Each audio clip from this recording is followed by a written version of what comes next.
Hi, everybody. I'm really excited to have Lyn Alden again on from lynalden.com. It's great to listen to her talk macro, and we're going to pick up on where we last time ended when we talked about the waning power of the US dollar. Lyn, welcome. Hey, thanks for having me again. Let's start with the repo market. Recently, there was a lot of turbulence again on the repo market, just like we saw also late 19. What is going on there? Could you tell us a little bit more about what is the repo market and why does it matter? Sure. And there are people that specialize in this market. They can go into more detail than me, but there are a couple things to be aware of. And so the repo market is one of the prime funding markets where entities lend each other overnight. And so I covered this a lot back in late 2019 when we had the infamous repo spike.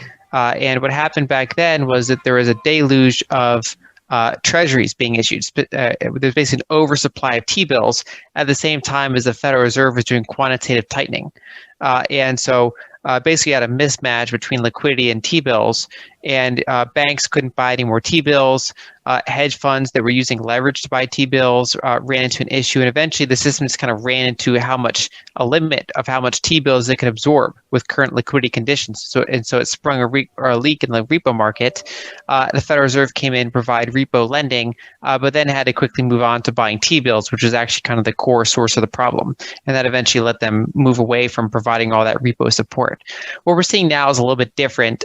So basically, in some ways, it's the opposite problem in the sense that last year the Treasury issued more treasuries than they spent money. And so they basically piled a very large amount of cash in their Treasury General Account, which is basically the government's checking account with the Fed. But now, over the next several months, they're planning on drawing that down pretty significantly. And so basically now they're spending more than they're issuing T-bills.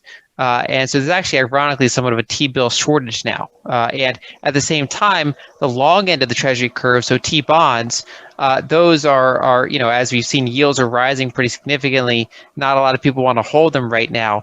And so you have this kind of weird situation of kind of a shortage of T-bills, but arguably too many T-bonds. And so there's basically a bunch of plumbing issues out there. Liquidity is really weak in the Treasury market. And so, we're going to see in this upcoming Fed meeting if they're going to do anything to address it, or if they're going to let the market kind of just twist in the wind for a little bit longer until they find more of a pain point. Yeah, is it something that you worry about, or is it something that also affects the investment decisions that you take for your customers? To some extent. So I'm providing warnings on it and looking for, it could provide opportunities. And so one thing I've been doing over the past few months is kind of investing more heavily in bank stocks because they benefit from the rising yields, whereas many of the growth stocks have been more harmed by them because it affects their overall discounted cash flow analysis when you use a much higher discount rate. And so that's been beneficial, but now I'm kind of monitoring things pretty closely to see if that trade's coming to an end or if it still has more room to run. And part of that will be some of the Fed decision, because they have a lot of tools that they can control the long end of the curve, but it's not something they really want to do unless they're forced to do it. And so I'm kind of watching that dynamic play out. And for me as a long-term investor, I mostly buy positions with a 3 to 5 year view. I don't always hold them that long. I often do, sometimes longer. But basically, I intend to hold for a while. And so usually these short-term changes don't really affect my long-term outlook. But I do like to keep people aware of the volatility events that can occur so that we're not surprised by them, and then so we can pounce on them if we should get opportunities. So it all relates to the yields and the yield curve and how they want to control the yield curve. Yield curve control is sort of the word of the day. Everyone talks about it. Is the Fed going to actively implement yield curve control like they did in the 40s? Could you elaborate a little bit more on what is yield curve control and to what extent is the Fed already doing that, or are they going to officially do that much more? Sure. So if you look at, basically how central banks around the world operate is that they can control the short end of the curve, but they have less control usually over the long end of the curve, or at least they have the option to control them, but they generally do so less. And so historically, the market controls the long end of the curve more.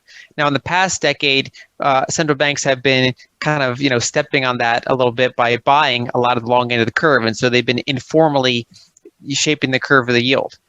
Now, there's more explicit things they can do where they can actually peg the long end of the curve in a similar way that they peg the short end of the curve. And the mechanism for doing that is, say the Fed wants to cap yields at 2.5%. That's what they did back in the 1940s. They said, okay, we're fighting World War II. We're running massive deficits. Debt to GDP is really high, so we can't let funding costs be very high. And so we're going to cap yields at 2.5%, regardless of where the market wants to put yields. And inflation spiked in the double digits a couple times during that decade, and they said, no, we're just going to hold yields at 2.5%. And the mechanism for doing that is basically that the Fed or the other central bank that's doing it has to be willing to buy as many treasuries as are needed to maintain that peg. And so they basically have an open bid out that says, okay, anytime treasuries go over 2.5%, we're willing to buy treasuries. So you can sell them to us for a profit because you can sell them for a higher bond price, lower yield to the Fed if they go over that limit. And they have a couple of other tools they can do. And so basically we've seen this in two countries right now. So we see it in Japan, and then we see it even more notably in Australia, where they've been controlling the 3-year yield pretty aggressively. And you can see, if you look at their yield curve, the 3 years artificially low compared to the rest of the curve, because the Reserve Bank of Australia has been aggressively defending their peg. And they had a little bit of trouble for a couple of days there, but then they got it under control, both by buying a ton of it and by increasing the difficulty of shorts, trying to short that. They basically are controlling kind of two different variables there to have control over it. Now, the way it works out is that there's, of course, no free lunch. And so if you control one variable, you have to let another variable go. And so basically, if the Fed does yield curve control, or if another central bank does yield curve control, they basically give up decisions for how big their balance sheet gets. That's left up to market forces, because they say, okay, we're going to target a price level, and therefore we're going to basically move our balance sheet around to protect that price level. And so the release valve, if you try to control the yields artificially low, ends up being the currency. And so if one central bank does it and others don't, then that currency is more likely to weaken compared to those other currencies. And if multiple central banks do it, they're all likely to weaken compared to hard assets. And do you think the central banks coordinate this at the moment? I don't think they're coordinating too well at the moment. Although, for example, if you look at the Federal Reserve meeting minutes, they explicitly said back last year that they're watching what Japan and Australia are doing. And they also cited their 1940s activities and basically said that, we're not there yet, but it's an option that we have on the table. The Fed also released a paper in February 2020, which means they were working on it since at least late 2019, before the pandemic, talking about the 1940s yield curve control and some of the lessons learned. And also one of the Fed governors came out and talked about yield curve control in late 2019. And so this has been on their radar for a while as one of their end game options. But if you look at, most central bankers would prefer in a perfect world not to do yield curve control, because they essentially give up their independence at that point. They become monetizing government deficits. They lose control of the size of the balance sheet. And it's very hard to untangle from that once they start. And so if you look at the 1940s, for example, once they started, they couldn't stop it for 9 years. And there were multiple times they wanted to, and they basically were essentially not allowed to by the Treasury. And so they really don't like doing it. It's kind of a last resort for them. And so the Fed's really resisting doing it. And that's why I don't think, for example, in March, we're going to get a yield curve control announcement. I think it's possible we'll get other steps along the way, such as extending the SLR, the rules for banks that basically ease their leverage ratios and allow them to buy more treasuries. That's one of the options they can do. They can also do Operation Twist, where they sell some T-bills and then buy some T-bonds with that money. So instead of increasing the amount of QE, they can rearrange the duration of their balance sheet a little bit. And that's a less extreme thing than yield curve control. So I think those would be on the table before they would do outright yield curve control. But it remains to be seen. This is kind of an open question where the market is kind of daring the Fed to see what they're going to do. And so far, the Fed's not taken the bait, which is normal because the Fed is generally a very reactive organization and won't respond until something acutely breaks in the market. Yeah, and the main reason for them to do it is to control the interest charges for the federal government, right? Because if the rates go too high, especially considering the amount of debt that the U.S. has accumulated, interest charges would be too high for the federal budget. Yeah, there's a couple main things. The most acute one is to protect the Treasury market. Now, there's a couple ways to keep government funding costs low. One is they can keep the short end of the curve pegged, let the long end go pretty high, and then basically force the government to reduce the average duration of its treasuries to maintain that low average yield. And they've actually been doing that over the past year, where the government's lowered its average duration of treasury issuance. And so that's one of the options. The more extreme option is to control the entire long end of the curve. Now, besides that, basically making government financing cheap, the other options the other reasons are more private sector. And so the long end of the curve affects mortgage rates. And so when you start to see that back up, that increases mortgage rates, and therefore that makes housing, purchasing a house more expensive. It can put valuation pressure on the real estate market because you can buy less house with a given amount of monthly payments. And also, throughout the entire curve, it starts putting some pressure on corporate bond yields. And so we haven't seen that a lot yet, which is, again, we haven't had like a breaking point in the market. So far, the corporate sector's absorbed the change pretty readily. But if it were to continue, and especially if it gets disorderly, then you can have a big credit freeze. And one thing I like to point out is back in 2018, we had the famous Powell pivot, right? So Jerome Powell was tightening the Federal Reserve balance sheet. He was raising interest rates. Basically, he was being very hawkish. And he said it's on autopilot. And the market freaked out. The S&P 500 fell 20% in quarter four 2018, but growth stocks fell even more. I mean, some of the ones like Apple or others were down over 30%. But so a lot of people think that Jerome Powell looked at the S&P 500 and freaked out and then changed course. But actually, he was also, he his background, he was definitely looking at the credit markets.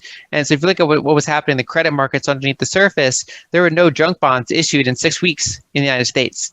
And basically because the conditions were too turbulent. And so that presents actually a more fundamental problem than just equity prices going down. And so when you have, the equity market misbehaving, and especially when you have the credit market just seizing up, that's when the central bank comes in and basically fix whatever's broken. And we haven't gotten to that point yet, although we are starting to see kind of strains in the system. And in Europe, there is de facto also yield curve control, of course, because the ECB doesn't allow yields of the southern nations to go too high. So in effect, we already see that in Europe too. Do you agree? Exactly. It's like yield spread control. They're basically de factoing, not letting Italian bonds get above a certain threshold compared to German bunds, for example. And so that's another form of yield curve control. They're also, the ECB's been a little bit more aggressive than the Fed at trying to suppress their yields. And so they've been more open about, signaling their concern for higher yields, whereas the Fed has basically been, keeping a straight face and saying, rising yields are good for the market. We're not concerned yet. We're keeping an eye on it. Whereas Europe is a little bit more outspoken about their willingness to control it. And so I think that's part of the reason we've been seeing a little bit of dollar strength lately, not a ton, but we've seen a little bit of a bounce on the dollar after a pretty weak 2020. And so we have that kind of difference playing out for the moment. Yeah, so then we can conclude that both the US, Europe, Japan, Australia, everyone is doing some sort of direct or indirect yield curve control. So in a way, maybe it's not perfectly coordinated, but it seems like they're all following the same policies. So what would be the outcome if all of the central banks are going to do that? Will inflation be the inevitable outcome? High inflation? That is one of the likely outcomes. And so basically, if you look at the whole situation, the reason they're so coordinated in that regard is that many of them have very high debt levels. And so that's kind of the reason why they're forced into that situation. And so if you do see widespread yield curve control, artificially low interest rates, negative real yields, that could indeed result in higher inflation. Now, it's not the only variable involved in higher inflation. So the other one is seeing what happens on the fiscal side. And so, it's basically, we can break that down. We actually see pretty big differences. So the United States is doing very large fiscal stimulus. We did a multi-trillion-dollar package last year, topped it up with a $900 billion package at the end of the year, and then just passed another package that was just under $2 trillion. And so that, that's all added up to a very large percentage of GDP. Whereas Europe, because you have the monetary union without the fiscal union, that's much harder to get fiscal stimulus passed at a comparable size there. And so basically, the fiscal stimulus is what basically is able to provoke inflation, whereas the central bank, they can't really create inflation, but they basically can choose whether or not to slow it down. And if they do stick with that yield curve control, they're basically deciding not to slow it down, at least not yet. Yeah, so in the US, we see in tandem the fiscal and the monetary policy, and that would possibly lead to maybe faster inflation in the US than, for example, in Europe. Would it also explain then why the 10-year US Treasury yield is higher than, for example, that of Greece or Germany? Because Yeah, absolutely. Germany is still negative, Holland is negative, but Greece is only just below 1%, lower than the US 10 years yield. Yeah, there's a few reasons for that. I mean, especially when you compare the United States to Northern Europe, our yields are generally higher because we've been much more aggressive on fiscal. So we've had higher nominal GDP growth. We've had larger budget deficits. We also run a current account deficit that's pretty structural compared to Europe's current account surplus. And so overall, we do have mildly more inflationary variables here that are more likely to result in higher inflation and higher yields compared to Europe and compared to Japan. Now, Southern Europe's a little bit, tricky because you've, Italian bonds, for example, are more aggressively controlled by the central bank than almost any other market. And so those yields, basically, if you take into account credit risk in a rational market, should be higher. But they're basically, in addition to rather low inflation, they're also heavily controlled by the ECB. Yeah, because it feels kind of counterintuitive to have a 10 years US yield of 1.5 and that of Greece being only a 0.8. Kind of feels exactly. I mean, I'm not a huge fan of most sovereign bonds, including U.S. Treasuries. But if I had to pick between a Greek and a U.S. bond at these rates, I'd have to go with U.S. bonds. And so it's basically some of those southern European countries, their yields just don't make sense if you look at it from strictly a private sector point of view. Yeah, so in Europe we don't have this. Of course, we also have fiscal stimulus, but not as high and fast as in the US. But at the same time, the ECB is trying to implement the spread control, like you said. So they end up owning more and more of the bonds, and they keep on injecting more reserves into the system. But can they continue doing that without also the countries in the European Union running big deficits, or what will be the result if they keep on buying bonds, but not combined with big deficits?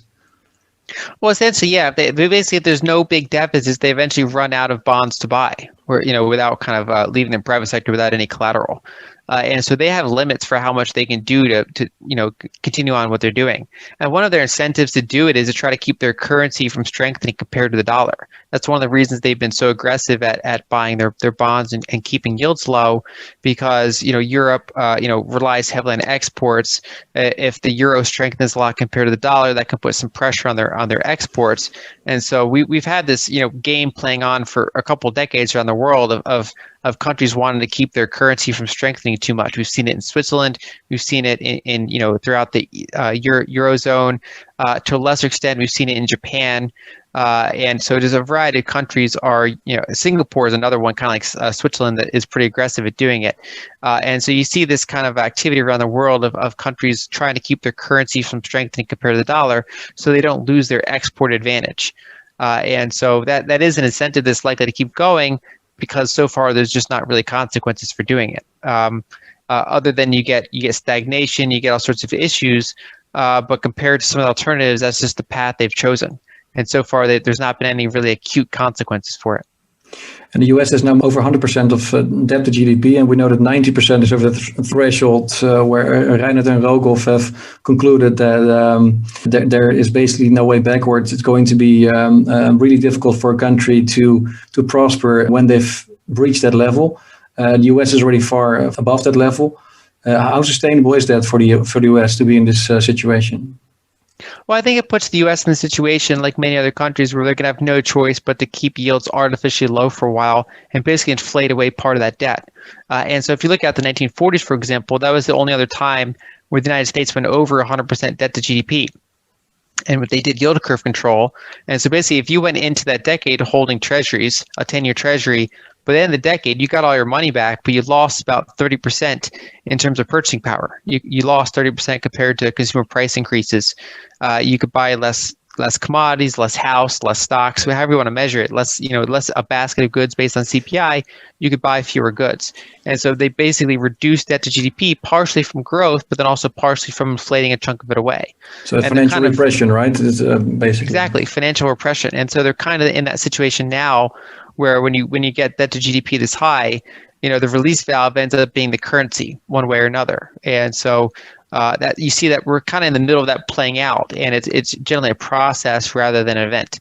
Now there could be events in there, like there can be sudden devaluations that occur, if you take more extreme elements.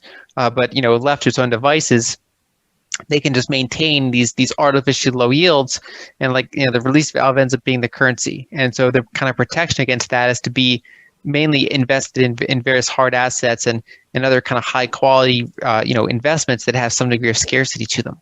And last time we discussed the future of the reserve currency status of the dollar, and we've concluded, or you alluded also to the fact that if you debase too much, then of course your international partners, they will lose confidence in you being the issuer of the reserve currency.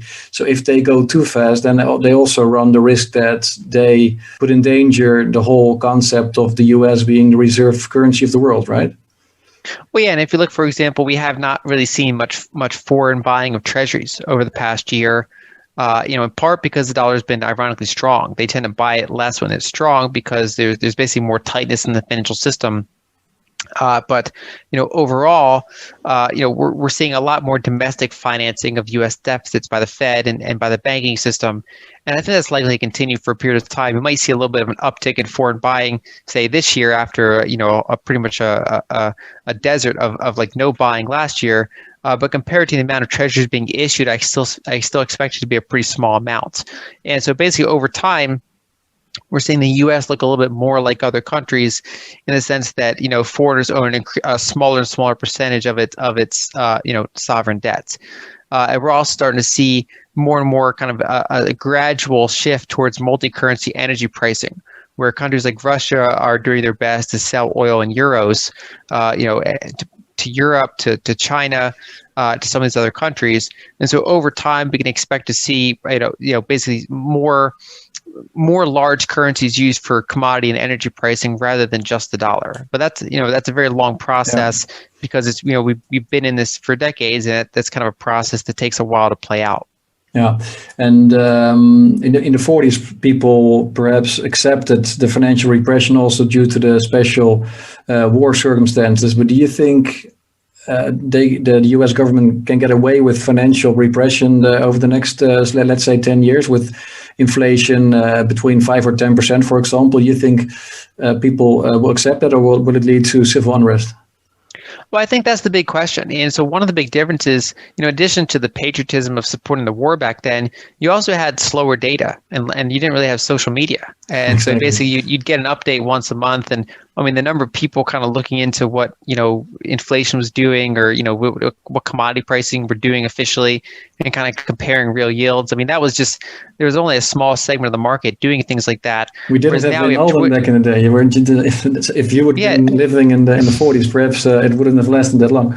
Well, I probably would have been sending out like a monthly, like a periodical, and there would have been like, some people getting it. Whereas now we have things like Twitter. And so you see just people, they're working regular jobs, but then they're talking about financial repression, and they can go and they can check an online resource and get, regular updates about what is official CPI, what are some other measures of CPI, what are commodities doing, what are 10-year treasuries doing. They can look up the Fed meeting minutes with no problem, and so they can see this playing out, and information spreads really quickly, and so they can organize themselves, and they can all go buy silver, they can all go buy Bitcoin, whatever the flavor of the month is. But basically, you have a much faster response time now, which makes it harder to do. Now, the thing that makes it somewhat still potentially controllable is a lot of institutions have no choice. A lot of them have mandates where they have to own a certain amount of bonds. Banks are largely kind of, restricted by their central banks. And so basically, I think over time, we're going to see more and more of the sovereign bond market owned by the central bank and owned by commercial banks. And that's where an increasingly large percentage of that will be, with Japan being the model for that route. Yeah, and I like your analysis because you're always very fact-based and also quite objective and not married to a certain thesis. But I do hear a lot of gold and Bitcoin fans warning for hyperinflation. One part of me says, it's also because they want the value of their asset to appreciate, so it makes sense for them to sell hyperinflation. But do you think there is a solid chance that we will experience hyperinflation either in the US or in Europe over the next 5 years?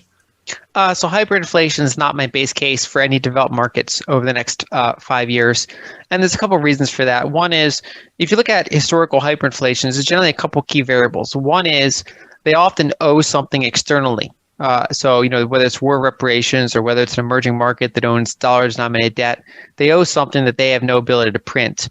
And so that's more likely to lead to hyperinflation when they basically have to default, they get caught out. The other option is that you can have a severe drop in productivity, either because they lost a war, like their cities were bombed, or because you do kind of extreme social practices and like Zimbabwe did, and you basically can destroy your productive base through things that weren't well managed. And so when you have that kind of situation, you're more likely to get hyperinflation. So Venezuela, Zimbabwe, Argentina's borderline, and so those things play out. And of course, the classic example is Weimar Germany, that both lost a war and had external war reparations. Now, for developed countries that still have their productive base intact, that they most of their liabilities are denominated in their own currency, it's much harder to get outright hyperinflation, which of course is defined as like something like 50% inflation per month. I mean, that's a huge hurdle. So I think that the chances of that level of inflation are pretty remote. Whereas the chance for basically, higher inflation, meaning that, if you're holding sovereign debt or holding cash in the bank, whatever that inflation number is, you're not getting that with your interest rate. And I think that's kind of the key risk over the next 5 years, whereas hyperinflation is more of a tail risk if like multiple things were to go wrong. And if we see some of these things play out very quickly, but it wouldn't be my base case, just higher inflation.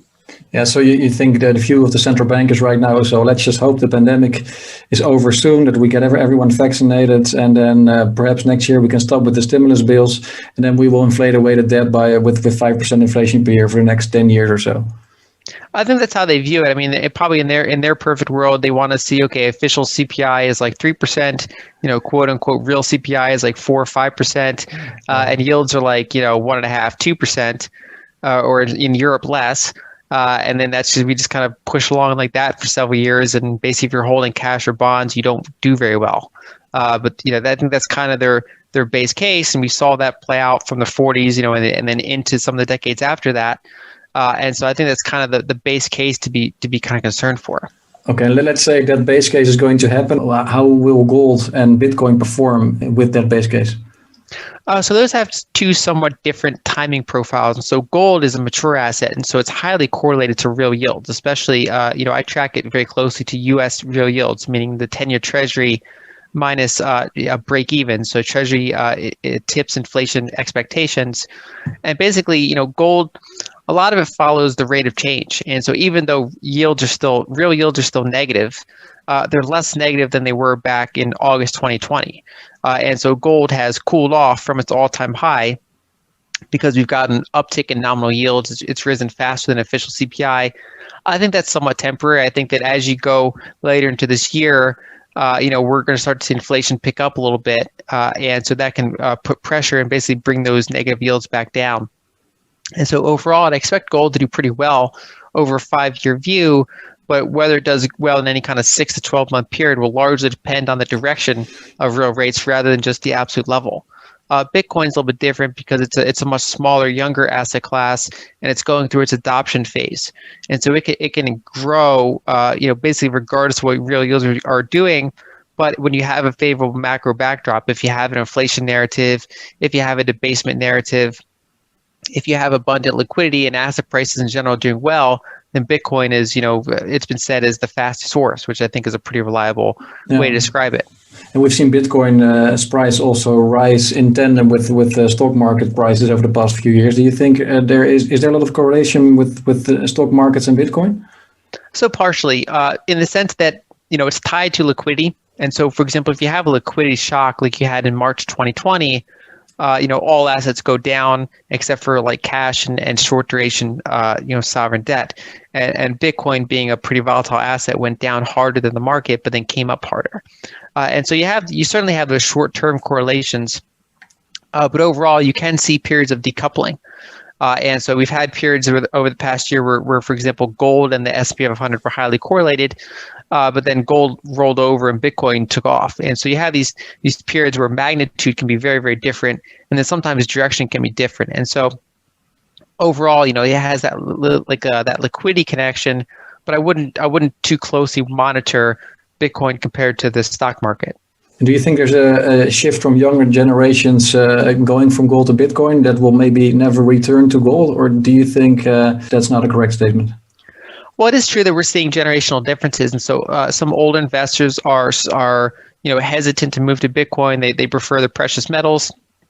Some young investors just never owned gold and they went right into Bitcoin. You have some people in the middle that switch from gold to Bitcoin. You have other people like me that own both. I like gold, I like silver, I like platinum, I like Bitcoin, I like uranium, I like copper, I like energy sometimes. Yeah, I like, basically there's different markets for different times. And so, for example, gold did very well from 2018 to 2020.